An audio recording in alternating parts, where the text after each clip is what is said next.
UN Security Council to vote Friday on new North Korea sanctions. The United Nations Security Council is due to vote on Friday on a U.S.-drafted resolution that seeks to toughen sanctions on North Korea in response to its latest intercontinental ballistic missile launch, diplomats said. The draft, seen by Reuters on Thursday, seeks to ban nearly 90% of refined petroleum product exports to North Korea by capping them at 500,000 barrels a year and demand the repatriation of North Koreans working abroad within 12 months. It would also cap crude oil supplies to North Korea at 4 million barrels a year.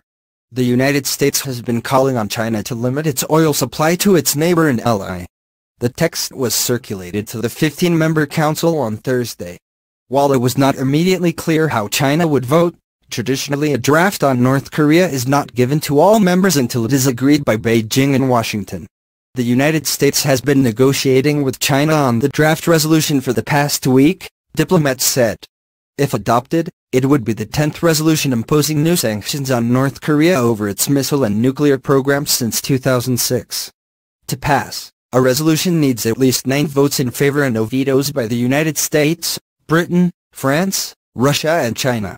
The United States late last month warned North Korea's leadership it would be utterly destroyed if war were to break out after Pyongyang test-fired its most advanced missile, putting the U.S. mainland within range.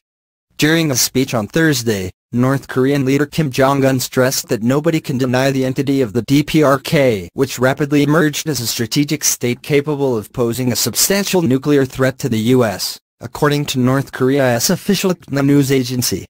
DPRK is the acronym for the country's official name, Democratic People's Republic of Korea.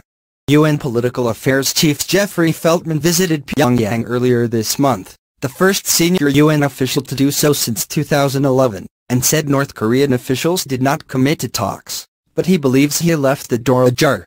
The U.S.-drafted resolution repeats previous language by reaffirming the Council's support for the six-party talks, calls for their resumption. So-called six-party talks on North Korea's nuclear program stalled in 2008. In a bid to further choke North Korea's external sources of funding, the draft resolution also seeks to ban North Korean exports of food products, machinery, electrical equipment, earth and stone, including magnesite and magnesia, wood, and vessels. It would ban exports to North Korea of industrial equipment, machinery, transportation vehicles, and industrial metals.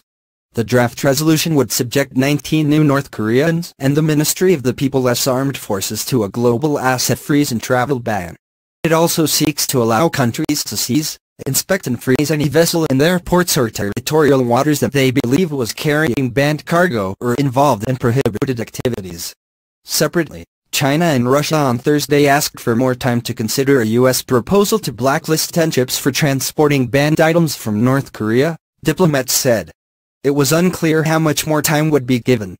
The vessels are accused of conducting illegal ship-to-ship transfers of refined petroleum products to North Korean vessels or illegally transporting North Korean coal to other countries for exports, the United States said in its proposal. Countries are required to ban blacklisted ships from entering their ports. The Council's North Korea sanctions